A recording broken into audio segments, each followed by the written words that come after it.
அவர் நல்லவர், நன்மை செய்கிறவராகவே இருக்கிறார். நமக்கு சங்கீத புத்தகம் 23ஆம் அதிகாரம் 5ஆம் வசனம், சங்கீதம் 23:5, திருப்பாடல்கள் 23:5, என் சத்துருக்களுக்கு முன்பதாய் நீர் எனக்கு ஒரு பந்தியை ஆயத்தப்படுத்தி என் தலையை எண்ணெயினால் அபிஷேகம் பண்ணுகிறீர், என் பாத்திரம் நிரம்பி நிரம்பி நிரம்பி வழிகிறது. இந்த வார்த்தை அப்படியே உட்கொள்ள போறோங்க. என்னுடைய எதிரிகளின் கண்முன்னே எனக்கு ஒரு விருந்தினை ஏற்பாடு செய்கின்றீரையா, என் தலையில் நறுமண தைலம் பூசுகிறீர், எனது பாத்திரமானது நிரம்பி வழிகிறதா இருக்கிறது. இதெல்லாம் தாவீது தேவனை ருசி பார்த்து அனுபவித்த காரியத்தை எழுதுறாருங்க. தேவனுக்கு அந்த மனுஷன் எப்படியெல்லாம் நீந்தி நீந்தி நீந்தி மூழ்கி முத்தெடுத்தாரோ அப்படிப்பட்ட மகிமையான ஆசீர்வாதங்களை இதுல தாவீது வெளிப்படுத்துவதை பார்க்க முடிகிறது. தாவீதுக்கு தானே நடந்தது, இதுல நமக்கு என்ன லாபம் அப்படின்னு கேட்காதீங்க. இதை நீங்கள் விசுவாசிக்கின்ற பொழுது தாவீதுக்கு ஏற்படுத்தின உடன்படிக்கையுடைய ஆசீர்வாதங்கள் உங்களுக்கும் எனக்கும் உண்டாயிருக்கிறதா இருக்கிறது. எவ்வளவு பெரிய வார்த்தை தெரியுமா? இந்த வார்த்தை நல்ல கவனிங்க. இது ஒரே ஒரு பகுதி உங்களோடு பேச போகிறேங்க. ஆண்டவர் பந்தியை ஆயத்தப்படுத்தி நம்மை மகிழ பண்ணுகிறவராய் இருக்கிறார். நமக்கு தேவை கர்த்தரின் பந்தி. நல்ல கவனித்துக் கொள்ளுங்க. கர்த்தரின் பந்தி என்பது வெறும் சரீரத்துக்குண்டான ஆகாரம் மட்டுமல்ல, பூமிக்குரிய சகல ஆசீர்வாதமும் சரீரத்துக்குரிய ஆசீர்வாதமும் பரலோகத்தினுடைய மகிமை நிறைந்த ஆசீர்வாதமும் கலந்து நிறைந்து அப்படியே டேபிள் முழுக்க நிரப்பப்பட்டிருக்கிற ஒரு மகிமை குறித்து நீங்க பேசுகிற. நல்ல கவனித்துக் கொள்ளுங்க. என் பாத்திரம் நிரம்பி வழிக்கூடிய அந்த ஆசீர்வாதம், அதிலே கர்த்தர் என்ன செய்கிறாரா? பந்தியை ஆயத்தப்படுத்தி பாத்திரத்தை நிரம்பி வழிய பண்ணுகிறார். பந்தியை ஆயத்தப்படுத்துகிறார். இந்த பந்தி ரொம்ப முக்கியமானதுங்க. நீங்க நல்லா கவனிச்சீங்கன்னா, ஒரு திருமண வீட்டுக்கு போனோம்னா பந்தி அப்படியே நடந்து கொண்டு இருக்கும் பொழுது பின்னால் நின்றுக்கிட்டே இருப்போம். எப்பண்டா எவன்டா எந்திப்பான், நம்ம போய் உட்காந்துடலாம். வேற வழி இல்லை. அவசர உலகத்தில் பசியில் முன்னால் உட்காந்து சாப்பிட்டுட்டு இருப்பான் பாருங்களேன். அவன் இலையவே பார்த்துக்கிட்டு இருப்பான். எந்திப்பானா எந்திப்பானா எந்திப்பானா, எப்பண்டா எந்திப்பான் எப்பண்டா எந்திப்பா, அப்படியே டபக்குன்னு அடுத்த இடத்த போட்டு உட்காருவோம் பாருங்களேன். அந்த காரியத்தை குறித்து ஆண்டவர் பேசலை. இது மன ரம்மியமாய் நமக்கு எதிரிகளே கிடையாதுங்க.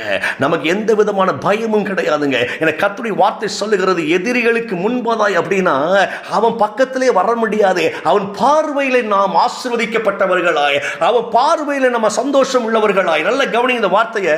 அவன் தூரத்துல இருந்து பார்த்துக்கிட்டு தான் இருப்பான். பக்கத்தில் நெருங்கி வந்து நமக்கு எதிராய் தீங்கு செய்ய முடியாது. அப்படிப்பட்ட மகிமையின் ஆசீர்வாதங்களை கர்த்தர் நமக்காய் வைத்திருக்கிறவராய் இருக்கிறான். இன்னைக்கு எத்தனையோ எதிரிகளை சம்பாதிக்கிறோம். அப்படிதானே? எத்தனை எதிரிகள் நமக்கு நம்முடைய ஆசீர்வாதங்கள் திருட பார்க்கிறாங்க. நமக்கு எதிராக இவங்க வேலை செய்து கொண்டிருக்கிறாங்க. ஆனால் கர்த்தருடைய மகிமையான வார்த்தை உங்களோடு கூட பேசுகிறேன். இன்றைக்கு இந்த வார்த்தை ஏற்றுக்கொள்ளுங்கள். உங்களுக்காய் கர்த்தர் ஆயத்தம் பண்ணி வைத்திருக்கிற அந்த ஆசீர்வாதங்களை ஒருவனும் பறித்து கொண்டு போக முடியாது. அது எப்படிப்பட்ட ஆசீர்வாதமா? நிரம்பி வழிகிற ஆசீர்வாதம்.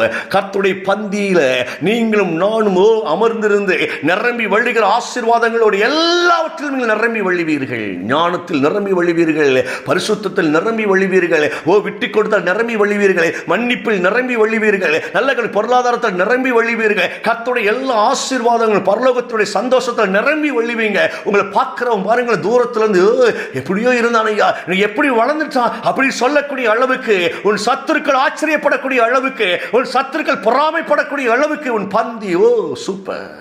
நீங்கள் அப்படியே ஆசீர்வதிக்கப்பட்டு இருப்பீர்கள். இதை நான் சும்மா பேசலைங்க.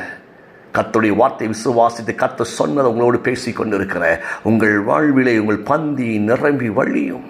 உங்கள் பந்தி ஆசீர்வாதமாக இருக்கும். அந்த பந்தி சுவை உள்ளதாக இருக்கும். அதில் சுகம் என்பது உண்டு, அதில் ஐஸ்வர்யம் என்பது உண்டு, அதில் வெளிச்சம் உண்டு, அதில் பரிசுத்தம் உண்டு. ஸோ பந்தி சாதாரண பந்தி இல்லைங்க, சகல விதமான கர்த்தருடைய மகிமை நிறைந்த ஒரு பந்திங்க. கானா ஒரு திருமணத்தில் பந்தியில் திராட்சை ரசம் குறைவுபட்டு போனது. திராட்சை ரசம் குறைவுபட்டு போனது. அப்படியே பந்தி விசாரிப்புக்காரன் தடுமாறி கொண்டு வர்றான். என்னையா இது, என்ன செய்ய முடியும்? கணக்கு போட்டது தப்பாயிடுச்சு. கூட்டங்கள் பெருகிக் கொண்டே இருக்கிறது. திராட்சை ரசம் என்பது அந்த யூதருடைய கலாச்சாரத்திலே ஒரு மிக முக்கிய ஸ்டேட்டஸ்க்குரியதாக இருக்கிறது. அந்த திராட்சரசம் குறைந்து போயிட்டு அப்படின்னா அந்த திருமண வீட்டை சபித்து விடுவார்கள் வந்த ஜனங்கள்.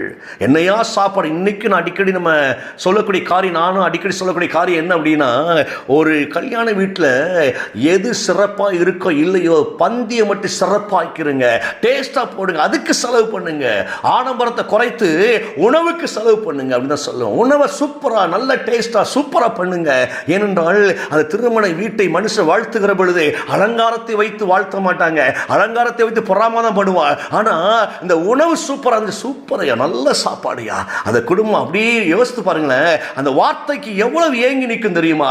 சாப்பாடு எப்படி இருந்துச்சு, சாப்பாடு எப்படி அப்படிதான் கேட்பாங்களோ இல்லையா, அலங்காரம் எப்படி இருந்துச்சு அப்படின்னு யாரும் கேட்க மாட்டாங்க. பார்த்தீங்களா டெக்கரேஷன் பார்த்தீங்களா அப்படிலாம் யாரும் கேட்க மாட்டாங்க.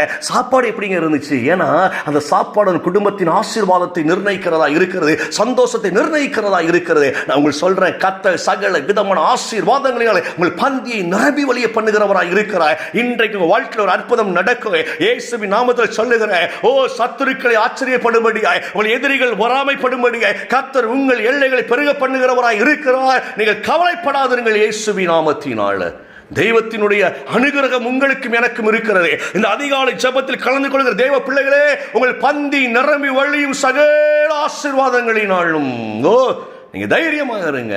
உன் பிள்ளைகளுக்கு அற்புதங்கள் நடக்க, வேலை வாய்ப்புகள் உண்டாகும், சந்ததிகள் பெருகும் இயேசுவின் நாமத்தினாலே. நீ பயப்படாத, இயேசுவின் நாமத்தினாலே கர்த்தர் உன்னை ஆசீர்வதித்து அலங்கரிப்பதில் அக்கறை உள்ளவராய் இருக்கிறாய்.